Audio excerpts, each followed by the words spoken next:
Assalamualaikum warahmatullahi wabarakatuh. Kali ini kita akan membahas tentang struktur dan jenis-jenis karangan. Sebelumnya, perkenankan saya memperkenalkan diri.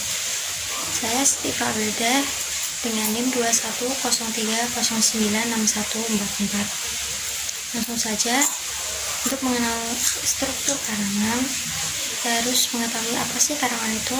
Karangan adalah hasil rangkaian kegiatan seseorang dalam mengungkapkan gagasan atau buah pikirannya melalui bahasa tulisan atau sebuah karya tulis yang dapat dibaca dan dimengerti oleh orang lain yang membaca karya tulis tersebut.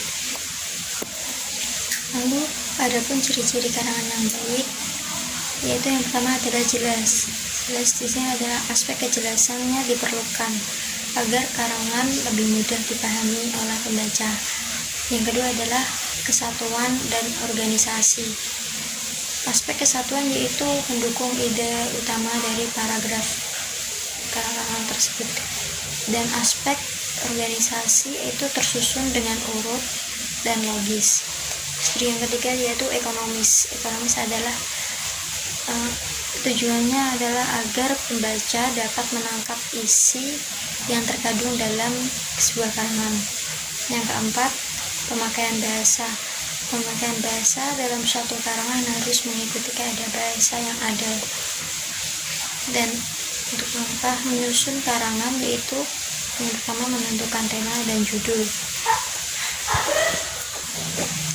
Tema adalah pokok persoalan permasalahan atau pokok pembicaraan yang mendasari suatu karangan. Cakupannya lebih besar dan menyangkut pada permasalahan yang diangkat. Sedangkan yang dimaksud dengan judul adalah kepala karangan dan lebih pada penjelasan awal atau petunjuk singkat isi karangan yang akan ditulis. Langkah selanjutnya yaitu mengumpulkan bahan. Mengumpulkan bahan di sini sebelum melanjutkan untuk menulis, perlu ada bahan yang menjadi bekal dalam menunjukkan eksistensi tulisan seperti mengumpulkan ide dan inovasi. Banyak cara mengumpulkannya, masing-masing penulis mempunyai cara sesuai dengan tujuan penulisannya masing-masing. Dan langkah selanjutnya yaitu menyeleksi bahan. Setelah ada bahan, maka perlu dipilih bahan-bahan yang sesuai dengan tema pembahasannya. Polanya yaitu melalui klarifikasi bahan yang telah dikumpulkan dengan teliti dan sistematis. Langkah terakhir yaitu membuat kerangka karangan. Kerangka karangan menguraikan tiap topik atau masalah menjadi beberapa bahasan yang lebih fokus dan terukur.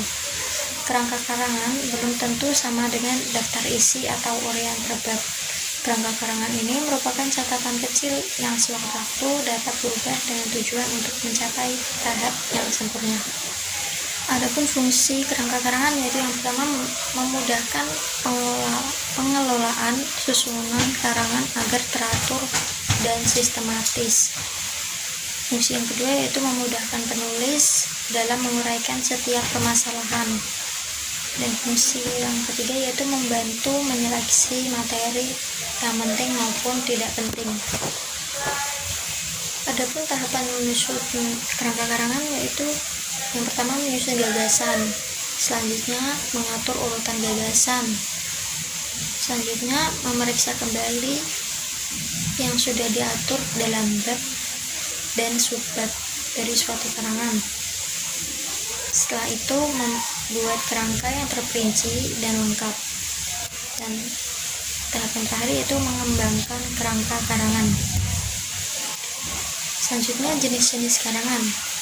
Jenis-jenis karangan ada 5 yaitu narasi, deskripsi, eksposisi, argumentasi, dan persuasi.